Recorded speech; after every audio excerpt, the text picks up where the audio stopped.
ये बताइए, ये जो शिविर आपने किया, इसका फैसला आपने क्यों लिया? मकसद क्या है इस पूरे आयोजन का? पूरे देश में इस बात की चर्चा हो रही है कि गुजरात एक डेवलपमेंट में मॉडल स्टेट है। ये भी चर्चा हो रही है कि गुजरात गुड गवर्नेंस की दृष्टि से एक अच्छा मॉडल स्टेट बना है। लेकिन पिछले अगर 8 साल के गुजरात के कामों की ओर देखा जाए तो बहुत सी बातें ऐसी हैं जिस पर किसी की नजर नहीं है। 60 साल का हमारा देश का कारोबार देखे तो यही है कि वोट बैंक की राजनीति के आधार पर विकास की राजनीति चलाना, अपीजमेंट के आधार पर टुकड़े फेंकना और अगला चुनाव जीतने के लिए सरकार चलाना।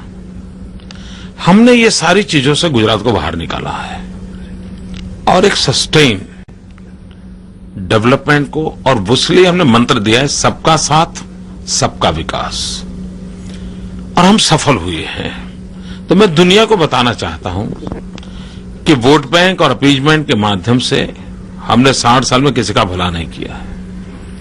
आप डेवलपमेंट के सिंगल एजेंडा को पकड़िए, सबका भला करने के लिए सोचिए, सचमुच में आप परिणाम ला सकते हो। और गुजरात है जच्चू, और इसी बात के लिए मैंने एक सद्भावना मिशन को एक फिलोसॉफिकल बेस दिया है और उसको मैं अब आगे बढ़ाना चाहता हूं, पर इस एक्सपीरियंस में दिया है। और मैं अनशन पर इसलिए बैठा हूं कि मैं रूटीन में अपना काम तो गुजरात में कर ही रहा हूं, हो ही रहा है, लेकिन बाहर की दुनिया को न्योता देना चाहता था कि आइए एनालिसिस कीजिए, विवाद कीजिए कि ये मॉडल सस्टेन करेगा कि नहीं करेगा। मॉडल की प्यूरिफिकेशन की भी संभावना होगी। तो मेरे अनशन से मेरा जो मकसद था, इससे एक विवाद खड़ा हो कि ये मॉडल सबका साथ सबका विकास।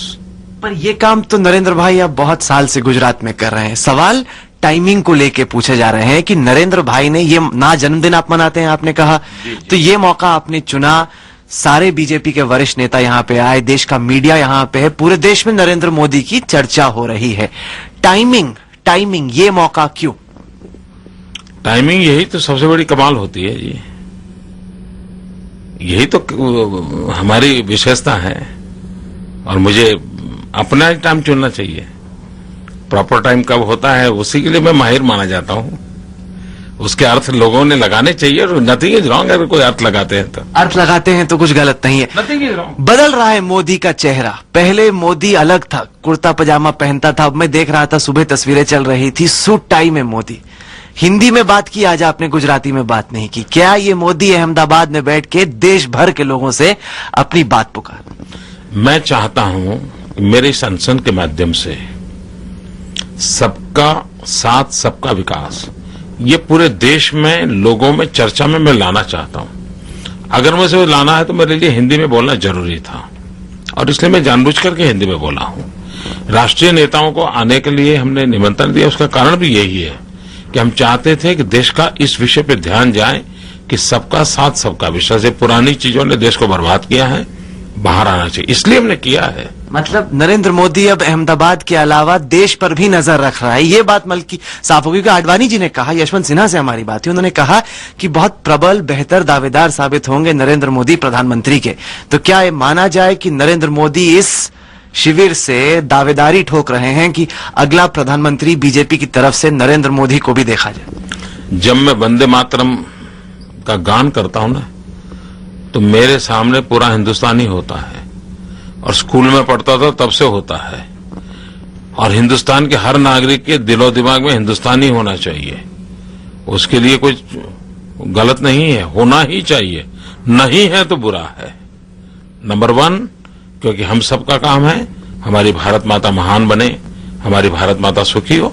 हम कहीं पर होंगे, हम स्कूल के टीचर हो सकते हैं, हम कोई ऑटो रिक्शा ड्राइवर हो सकते हैं, लेकिन हम देश के लिए काम कर सकते हैं, कर रहे हैं। यही सवाल मैंने आपसे पहले भी पूछा था। आपने कहा था कि मेरी नजर सिर्फ 6 करोड़ गुजरातियों पे है, अब आपकी उसके अलावा भी बाकी देश के लोगों पे भी नजर? नहीं, पहली बात है, एक बात। दूसरा, काम किसके लिए कर मेरी जिम्मे है? 6 करोड़ गुजरातियों के लिए है। लेकिन मैं 6 करोड़ गुजरातियों का भला क्यों करना चाहता हूं? वही मेरी देश की सेवा है। वही तो मैं कह रहा हूं, मैं अगर एक पंचायत का प्रधान हूं, अगर उस पंचायत को मैं अच्छी चलाता हूं, मैं मानता हूं मैं देश की सेवा कर रहा हूं, और मुझे देश की सेवा करने का मेरा वही तरीका होना चाहिए। पर बदल रहा है मोदी इसलिए भी क्योंकि मैंने आपकी बहुत गौर करके वो दूसरी चिट्ठी पढ़ी, कल निकल के आई शाम में।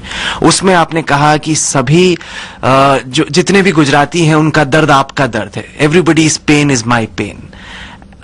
इस तरह की बातें आपने अब तक नहीं कही थी। इस तरह से कहा, माना यह जा रहा था कि जो हुआ, आपने दंगों की आपने खुद बात की, किसी ने आपसे पूछा नहीं उस वक्त आपने जो चिट्ठी निकाली। आपने कहा कि बहुत एक डार्क एज था गुजरात के लिए। ये वो सवाल हैं जो पहले आप एक तरीके से डक करते थे, बाउंस करते थे, अब उन्हीं को आप खुद जवाब दे रहे हैं उन सवालों का। क्या हम रिमोर्स देख रहे हैं? क्या हम लग रहा है कहीं ना कहीं एक खेद देख रहे हैं? इन सारे सवालों को मैं पहले बोल चुका हूं, पहले जवाब दे चुका हूं, लेकिन इसको कोई छापता नहीं था, इसलिए आज मुझे एडवर्टाइजमेंट देनी पड़ी है। ये भी मैंने दिया होता छपा नहीं होता, मुझे एडवर्टाइजमेंट देनी पड़ी भाई। और जब एडवर्टाइजमेंट दी, इतना करोड़ रुपए का खर्चा किया, तब जाके आपने नोटिस किया, वरना ये तो मैं कह कह करके पिछले कई वर्षों से थक गया हूं भाई। नहीं, पर अब तक तो आपने कभी नहीं कहा कि जो हुआ 2002 में, तब आप नहीं मुख्यमंत्री बने थे। 2002-2003 के मेरे इंटरव्यू देख लीजिए, लेकिन हुआ क्या है, एक दिन पासिंग रिमार्क छप गया, किसी ने डिस्टर्ब भी नहीं किया, छापा है, अवेलेबल है, अगर आप रिकॉर्ड देखोगे तो। लेकिन बाद में भुला दिया, अपने अनुकूल जो चीजें थी उसी को उछालते रहे, जो सही था उसने किसी ने नहीं किया। क्योंकि अब आप कह रहे हैं कि आप चाहते हैं कि जस्टिस, अब तो मैं सद्भावना मिशन की बात कर रहा हूं। अभी तो मैं जो कह रहा हूं सद्भावना के मिशन की बात कर रहा हूं, आगे बढ़ने के लिए कह रहा हूं। और आप चाहते हैं कि जो लोग पीड़ित हुए उन सबको भी आप साथ में लेके गुजरात की तकदीर मैं वही तो कह रहा हूं, हम कर चुके हैं ये सबका साथ सबका विकास, इस मॉडल को सफलता से हम कर चुके हैं, हमें उसमें यश मिला है, और इसलिए मैं दुनिया को कहता हूं कि भाई एक मॉडल है, उसकी ओर देखो। आपके आलोचक ये कहते हैं कि कोर्ट के बाद आपने जो फैसला, जो सुप्रीम कोर्ट ने कहा, उसके बाद आपने ट्वीट किया गॉड इज ग्रेट, और ये बात बीजेपी ने बनाई कि नरेंद्र मोदी तमाम जो उन पे आरोप थे वो एक तरीके से बरी हो गए। बाकी कांग्रेस पार्टी कहती है, बताइए कोर्ट में या पुलिस थाने में मोदी पर क्या आरोप है, जरा बताइए तो। नहीं, फिलहाल कोई आरोप नहीं है, ठीक है। नहीं, पर मेरी बात, को चिल्ला रहे सारी दुनिया। अच्छा, ये बताइए, लोगों को अभी भी एक सवाल आता है दिन में, दिमाग में, हर जगह, कि अगर उस तरह की स्थिति दोबारा कभी खुदा ना खास्ता उत्पन्न होती है तो नरेंद्र मोदी का क्या इस बार रिस्पांस एकदम हम देखेंगे? क्या आप गारंटी लेते हैं कि दोबारा कभी नहीं ऐसा कुछ हो? 1984 के कम्युनल वायलेंस का रिपोर्ट, भागलपुर के कम्युनल वायलेंस का रिपोर्ट, 1969 गुजरात के कम्युनल वायलेंस का रिपोर्ट, 1992 मुंबई के कम्युनल वायलेंस का report, all reports are available and Gujarat की जानकारी अवेलेबल है। पांचों का आपको जो ठीक लगे उस पैरामीटर से कंपैरिजन करिए, और उसमें अगर इन बाकी चारों से यहां अच्छी कामगिरी हुई है तो दुनिया को बताओगे, वो करिए इतना काम, और फिर कोई सवाल है मेरे पास आना। नहीं, काम तो गुजरात में अच्छा चल रहा है, इसमें कोई, उसी कम्युनल वायलेंस की बात करता हूं। आप ये जो एक हाइपोथेटिकल सवाल मुझे पूछा कि फिर ऐसा होगा तो मोदी क्या करेगा, इंपॉर्टेंट सवाल है। मैं क्या कहता हूं कि आपने जो सवाल पूछा, क्या आप देश के लिए इतना काम कर सकते हैं? इन 5 कम्युनल वायलेंस का, जिसमें 4 कांग्रेस शासन में है, एक मोदी का बीजेपी का राज है, उसमें घटना घटने का कारण क्या, घटना के बाद रिस्पांस क्या हुआ, लीगल प्रोसेस क्या हुआ, सारा रिपोर्ट में अवेलेबल है। सिर्फ आप उसको निकाल करके पांचों का कंपैरिजन देश के सामने रख सकते हो। इतना करो ना, आपके सारे सवाल अपने आप निकल जाएंगे। अब लोग ये कह रहे हैं कि अब ये साफ हो गया है कि 2014 में नरेंद्र मोदी बनाम राहुल गांधी की लड़ाई होने वाली है, बतौर प्रधानमंत्री कौन अगला बनने वाला है। राहुल गांधी के बारे में आप क्या सोचते हैं? मैंने कभी किसी व्यक्ति के संबंध में कभी कोई कमेंट किया नहीं और करना भी नहीं चाहता। पर बताइए तो सही, मतलब अगर आपकी प्रतिद्वंदिता उससे है, कंपटीशन उन्हीं से है, तो कांग्रेस की फिलहाल जो स्थिति, हमने देखा कि शंकर सिंह वाघेला बैठे हुए हैं, लगता नहीं कोई बैंक्रप्सी ऑफ आइडियाज है कि जो आपने किया वही नकल उतार रहे हैं? और पहले उन्होंने अन्ना हजारे को गाली दी, अब अन्ना हजारे का वहां बड़ा सा पोस्टर लगा रखा है। देखिए भाई, मैं कहता हूं, मैं इस प्रकार के आलोचना नहीं करूंगा, आरोप नहीं लगाऊंगा, ये आप पर छोड़ देता हूं, आप लोगों को ठीक लगे उस पर एंगल दीजिए। आप बहुत इजाजत दे रहे हैं हम लोगों को कि सोच लीजिए कि पीएम में आ रहा हूं, जो एंगल देना है दीजिए, वो आप इजाजत दे रहे हैं। नहीं, आपने मुझे सवाल पूछा किसी के विषय में, आपने मुझे सवाल पूछा कांग्रेस के लोग जो कर रहे हैं उसके सामने मैं कह रहा हूं कि वो जो करते हैं करें, मुझे जरूरी नहीं उनके लिए कुछ कहना। हमने ये देखा कि पंजाब के मुख्यमंत्री यहाँ पे आए, तमिलनाडु की मुख्यमंत्री जयललिता ने अपने नुमाइंदे भेजे, तो ये तो लग रहा है कि आपके साथ पूरे तरीके से हैं। सवाल उठते हैं कि नीतीश कुमार क्या करेंगे, आपका साथ देंगे? उनसे पूछा गया है सवाल, कैमरे से उन्होंने आंख फैली, उन्होंने कुछ नहीं कहा। देखिए, ये जो कार्यक्रम हुआ, ये इस प्रकार की योजना का कार्यक्रम नहीं हुआ है, ये रूटीन में हुआ और न ही मैंने सरकार की तरफ से किसी को चिट्ठी लिखी है, कुछ नहीं हुआ है। दूसरी बात है, जहां तक एनडीए का सवाल है, भारतीय जनता पार्टी एनडीए का मेजर पार्टनर है। मैं भारतीय जनता पार्टी का कार्यकर्ता हूं, मैं भारतीय जनता पार्टी का मुख्यमंत्री हूं, एनडीए में ही हूं, मैं तो एनडीए के बाहर नहीं हूं, उसको तो स्वीकार कर लीजिए, फिर इधर उधर का सोचने की क्या जरूरत है। पर आपको लगता है कि जैसे नीतीश कुमार हैं, चंद्रबाबू नायडू हुए, बीजू जनता दल हुई, वो पार्टियां जो कि बहुत हद तक मुस्लिम वोट पे डिपेंड करती हैं, जब नरेंद्र मोदी खड़ा होगा बतौर प्रधानमंत्री, ये बोलेंगे नहीं भैया अनएक्सेप्टेबल कैंडिडेट?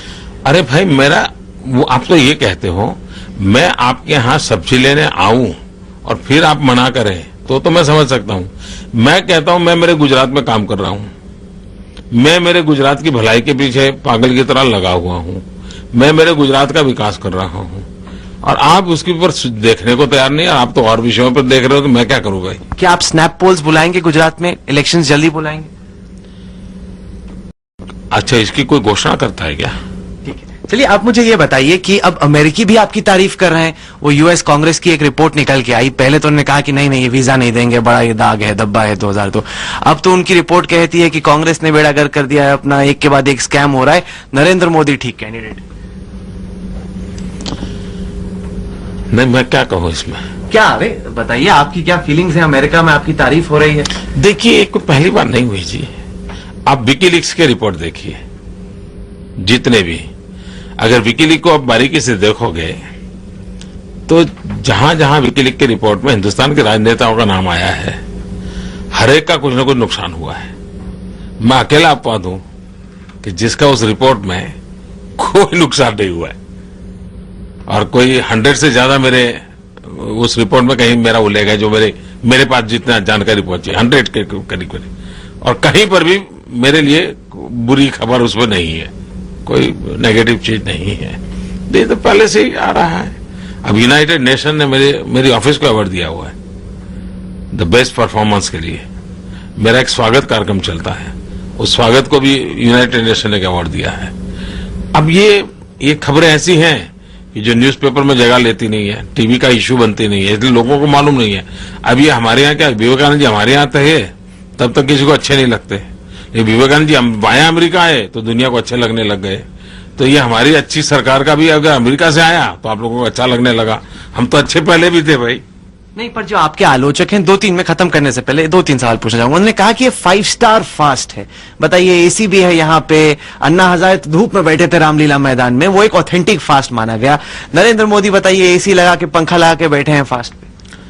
अच्छा, हम थोड़ा समझाना चाहते हैं आपको। देखिए, हम अहमदाबादी हैं, हमारे अहमदाबादी लोगों का नेचर जानते हो। हम अहमदाबादी इस बात के लिए मशहूर हैं कि हम सिंगल फायर डबल जर्नी करने वाले लोग होते हैं। हमने हिसाब लगाया कि टेंट लगाएंगे तो कितना खर्चा होगा, तो टेंट लगाएंगे इतना बड़ी मात्रा में, तो करीब 1.5-2 करोड़ रुपया खर्चा आता है टेंट का। बगल में ये कन्वेंशन हॉल पड़ा था, वो 7.5 लाख रुपए मिलता है। अब मुझे बताइए कि मुझे 7.5 लाख वाला लेना चाहिए कि 1.5 करोड़ वाला लेना चाहिए? बड़ी छोटी समझ का विषय है। हमें 7.5 लाख वाला अच्छा लगा, और 7.5 लाख में वहां एसी चल पड़ा, तो इसलिए वो हम गुनहगार हो गए भाई। 1.5 करोड़ रुपया जाता था वो। अच्छा, दूसरा, ये सरकार का कार्यक्रम है, ऑलरेडी सरकार ने कार्यक्रम लॉन्च किया है। अब जैसे राजीव गांधी का जन्मदिन पर पूरे देश में कौमी एकता सप्ताह मनाया जाता है, क्या कभी आपने पूछा है उसमें कितना खर्चा हुआ, किस प्रकार से खर्चा हुआ? कभी पूछा है? उसमें आउटपुट क्या निकला, पूछा क्या? आउटकम क्या निकला, पूछा क्या? किसी को फुर्सत नहीं है जी। और किसी ने आपको पकड़ा दिया, कितना स्टार लाए आप? 5 लाए, 7 लाए, आप उसी को लेके घूम रहे हो। डिटेल तो जाओ भाई। ये तो मानोगे ना कि इतना बड़ा टेंट लगता तो करोड़ 1.5 करोड़ रुपए खर्चा होता। ये 7.5 लाख रुपए मिलता है कमरा मुझे किराए पर। यही तो गुजराती बिजनेस एक्यूमन है, और इसी के लिए तो तारीफ हो रही है सब। अरे भाई, इसलिए मैं कहता हूं इसको 5 स्टार 7 स्टार करने के बजाय ये आप सोचिए, मतलब कम कीमत पे 5 स्टार। चलिए, यही बिजनेस एक्यूमन भी है गुजरात का। आप इसको स्टार वार की चीजों में छोड़ दीजिए, चलिए छोड़, सही बात। आप भी तो ये जानते हैं कि आप ही की पार्टी में काफी सारे नेता हैं जो थोड़े थ्रेटेंड हैं आपसे। उनको चिंता होती है कि नरेंद्र मोदी आएगा तो उनका पत्ता कट जाएगा। आपको लगता है कि सब आपका साथ देंगे? ये पत्ता क्या होता है? चांस। अच्छा, हमें तो मालूम नहीं भाई। हमें तो मालूम आप तो जानते ही हैं, तो बार बार बात होती है कि सेकंड जनरेशन में बहुत एम्बिशन है, बहुत एस्पिरेशन है, सभी प्रधानमंत्री बनना चाहते हैं। आपको लगता है कि सब मिलकर एक टीम की तरह काम करेंगे? आपको ये शक क्यों हो रहा है? शक नहीं, मैं सवाल पूछ रहा हूँ। नहीं, आपका तो शक के कारण सवाल पैदा होता है। मैं आपको, मेरा जवाब यह है, आप ऐसा शक क्यों करते हैं? भारतीय जनता पार्टी इतने सालों से चल रही है, इतनी बढ़िया ढंग से चल रही है। हम सालों से सुन रहे थे मीडिया के माध्यम से, अटल जी, अडवाणी जी, अटल जी का खेमा, अडवाणी जी का खेमा, हम सुनते रहते थे। मैं अब जैसे पंडितों से पूछना चाहता हूं कि आप लोग देश की जनता को कुछ तो सच बोलो, समझाओ। जैसे हिंदुस्तान की राजनीति में बराबर के 2 नेता साथ काम किया हो लंबे अरसे तक, ऐसा इतिहास मिलता है क्या आपको? लंबे इतिहास से चले जाइए आप। नेहरू, सरदार, वाजपेयी, अडवाणी। सुनिए, आपने कहा ना नेहरू, सरदार, इतिहास कहता है साथ नहीं काम कर पाए। मोरारजी, इंदिरा जी साथ कम नहीं करे। इतिहास गवाह है कि अटल जी, अडवाणी 40 साल साथ काम किया, आज भी साथ काम कर रहे हैं। ये मिसाल है हिंदुस्तान की राजनीति की। लेकिन आप लोगों ने पेंट उल्टा करके रखा हुआ है। आप कोई भी बराबर के 2 नेता देख लीजिए, हिंदुस्तान की राजनीति का पूरा इतिहास देख लीजिए, वो 2 कभी साथ काम नहीं किया। ज्यादा ज्यादा 5 साल, 7 साल, 10 साल, फिर अलग हो गए। यही 2 लोग हैं जो 52 से साथ काम कर रहे हैं, लेकिन आपने दुनिया को बताया नहीं है। पर आप अपने बराबर का किसको मान रहे हैं सेकंड जनरेशन में? पहली बात यह है कि सच यह है कि यहां पर साथ चलना, टीम से काम करना, ये bye and large Bharatiya Janata party की प्रकृति में है, और वो आगे बढ़ रहे हैं। वरना ये पार्टी इतने कम समय में हिंदुस्तान के शासन में पहुंची हो, कैसे पहुंची होती? वरना दुनिया में, जैसे यूरोप में लेबर पार्टी 80 साल लगे थे उसको, उनको 80 साल वेट करना पड़ा था। यहां बीजेपी को 20 साल में खड़ी हो गई, जनता ने उनको सत्ता दे दी, तो उस पार्टी में कुछ दम होगा। चलिए, आपने ये बात की। एक आखिरी सवाल पूछूंगा खत्म करने से पहले। आरएसएस कहां पे है? ज्यादा आरएसएस का रिप्रेजेंटेशन नहीं दिखा। आरएसएस के चीफ हों, बाकी उनके सीनियर लीडर्स हों, वो तो यहाँ पे नहीं दिखे अभी तक। कहाँ चाहिए आपको? शिविर में। ये शिविर कौन सा था? तो जनता जनार्दन का था, सब लोग थे। पर बीजेपी के तो सब आए आरएसएस। मैं बताता हूँ जी। पहली बात है, अगर यही आपका मानदंड है तो जैसे सूबे मैंने देखा, यहाँ के संघ के प्रांत संचालक यहाँ थे, संघ के प्रांत प्रचारक थे, मीडिया उनको पहचानता नहीं है, हम क्या करें। अभी शाम को सुरेश जी सोनी थे, उनका तो अनाउंसमेंट भी हुआ, और काफी देर मेरे बगल में बैठे थे। शायद आपके यहाँ एक कैमरा वाले फुटेज वुटेज लेते होंगे तो मिल जाएगा। ये सब लोग थे वहां। चमक देख के लग रहा है कि मोदी ने मन बना लिया है, अगला प्रधानमंत्री बस बनने का। यहाँ से जो डंका है वो देख रहे, अनाउंसमेंट हम देख रहे हैं। देखिए, मेरे जीवन को आप कितना जानते हैं मुझे मालूम नहीं है। बहुत क्लोजली फॉलो किया। नहीं, फॉलो करने से जानते ऐसा नहीं हुआ। आप खबरें जो होती उसी का एनालिसिस कर सकते हैं आप। एक इंसान को जानने के लिए कुछ और चाहिए। देखिए भाई, मुझे कुछ जानता होगा तो मैं बहुत छोटी आयु में घर छोड़ा, और समाज सेवा करना इसका पागलपन, राजनीति से कोई लेना देना नहीं था। हम कभी जिंदगी में चुनाव नहीं लड़े थे। अचानक हमें ये मुख्यमंत्री का दायित्व आ गया तो उसको भली भांति अच्छा निभाने का हम कोशिश कर रहे हैं। हम आज जो है ना, वो भी कभी सोच करके नहीं पहुंचे। हमने कभी सोचा नहीं। और मेरे जीवन की एक फिलॉसफी है, और जिस फिलॉसफी का मुझे गर्व है, और मैं आमतौर पर नौजवानों के साथ जब बातचीत करने जाता हूं तो ये बात अक्सर कह करके आता हूं।